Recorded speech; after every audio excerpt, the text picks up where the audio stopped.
নমস্কার বন্ধুরা, আমি গোবিন্দ মল্লিক। তো আমি সাধারণ নাগরিক হিসাবে আমি একটা কথা বলতে এসেছি। তো আমি যারা আমার ভিডিওটা দেখছো সবাইকে অনুরোধ করব ভিডিওটা শেষ পর্যন্ত দেখবেন আর আপনাদের মতামত জানাবেন আমি ঠিক বললাম কি ভুল বললাম।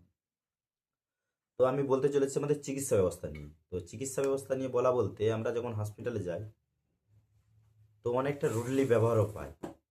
অনেকে হয়তো বলে, অনেকে বলে না। তো যেটা আমি দেখেছি আমি সেটাই বলছি, অনেকটা আমরা রুডলি ব্যবহার পাই বা চিকিৎসাটা খুব ভালো পাওয়া যায় না।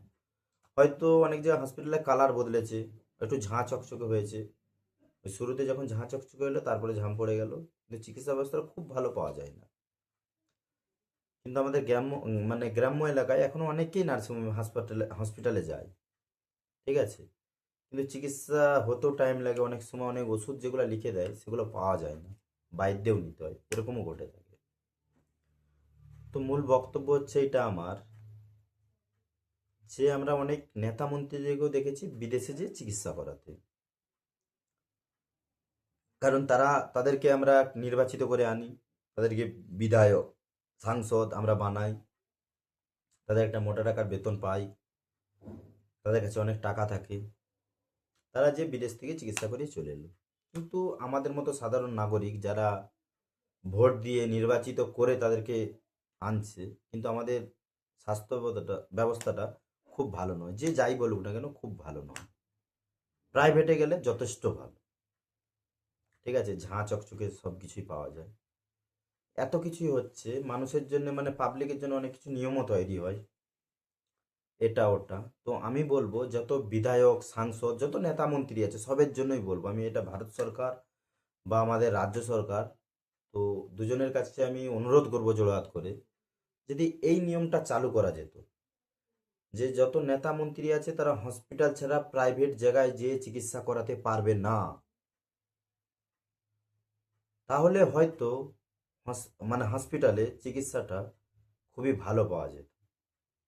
এটা আমার ধারণা, আমি ভাবছিলাম একদিন ঘুমিয়ে ঘুমিয়ে, তাই সেটা আমি সোশ্যাল মিডিয়ার মাধ্যমে তুলে ধরলাম।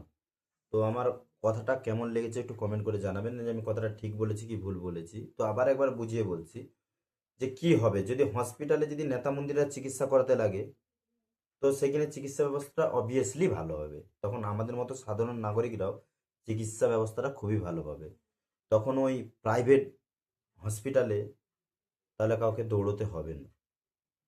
আর একটা যদি জিনিস করা যেত, এটা করা যাবে কি যাবে না আমার জানা নেই, মানে আমি একটা সাধারণ নাগরিক হিসাবে বলে রাখলাম, যেই সব ডাক্তাররা হসপিটালে ডিউটি করে তাদের তো একটা বেতন নিশ্চয়ই আছে। ডাক্তারকে আমরা ভগবান হিসাবে মানি বা ভগবানই বলি, ডাক্তার আর ভগবান, ভগবানের পরে যদি কেউ থাকে ডাক্তার, যেটা আমরা সাধারণ মানুষ বলে থাকি। তো তারা একটা মোটা অঙ্কের বেতন পায় তারা যখন হসপিটালে থাকে। তারপরেও তাদের এতটাই টাকার প্রয়োজন পড়ে না, তারা খাটে, নার্সিংহোমে যখন যায় খাটে, তাদেরকে খাটতে হয়। তো সবাই মেহনত করে, তারা মেহনত করেই ডাক্তার, মানে কষ্ট করেই অনেক শিক্ষা নিয়ে অনেক প্র্যাকটিস করার পরে একটা ডাক্তার হওয়া যায়, তো হয়েছে।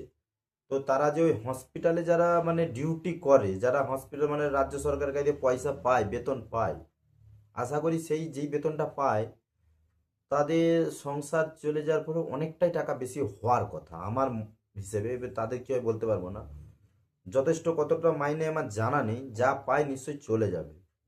তারপরেও যে তারা প্রাইভেট জায়গায় যায়, যদি এই জিনিসটা বন্ধ করা যেত। কারণ যারা হসপিটালে চাকরি করে তারাও তারপরেও প্রাইভেটে যায়, ওই জন্য কি হয় হসপিটালটার মধ্যে ভালো করে চিকিৎসা করতে তারা পারে না, যেমন তেমন ভাবে দেখে চলে আসে। মানে হসপিটালে গেলে সেই ডাক্তারটাই চিকিৎসাটা ভালো পাওয়া যায়, কারণ সেখানে একটা মোটা অঙ্কের টাকা পায় ওনারা। তো এইটাই আমি ভারত সরকার রাজ্য সরকারের কাছে এই জিনিসটা নিয়েও দৃষ্টি আকর্ষণ করতে চাইছি। তো ভিডিওটা আপনারা শেয়ার করে দৃষ্টি আকর্ষণ করবে আমাদের রাজ্য সরকার ভারত সরকারের কাছে, যে যেই সব ডাক্তাররা হসপিটালে চাকরিতে থাকবে, মানে নিয়োগ থাকবে, যারা হচ্ছে হসপিটাল দিয়ে বেতন পাচ্ছে সরকারিভাবে হসপিটালে আছে, তারা প্রাইভেট জায়গায় যে চিকিৎসা করতে পারবে না, তাহলে তাদের লাইসেন্সটা ক্যান্সেল করে দেওয়া হবে। হয়তো এইটা করলে আমাদের চিকিৎসা ব্যবস্থাটা খুবই ভালো হতো। এইটা আমার, মানে আমি ভেবেছি তাই সেটা আমি প্রকাশ করলাম। তো আপনারা কমেন্ট করে জানাবেন আমি ঠিক বললাম কি ভুল বললাম। আর করা যাবে কি যাবে না এটা আমাদের রাজ্য সরকার বা কেন্দ্র সরকার তাদের উপরে ডিপেন্ড করছে।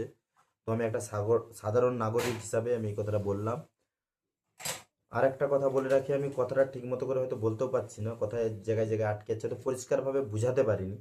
কিন্তু ভিডিওটা পুরো যারা দেখেছেন নিশ্চয়ই বুঝতে পারবেন, হয়তো ভালো করে গুছিয়ে বলতে পারিনি। তো সাধারণ মানুষ হিসেবে আমার এইটুকুই বক্তব্য ছিল, আর কিছু বলার নেই। যদি কোনো ভুল করে থাকি একটু ক্ষমা করে দেবেন।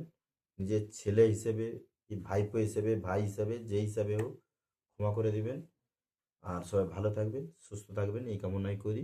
তো জয় হিন্দ, বন্দে মাতরম।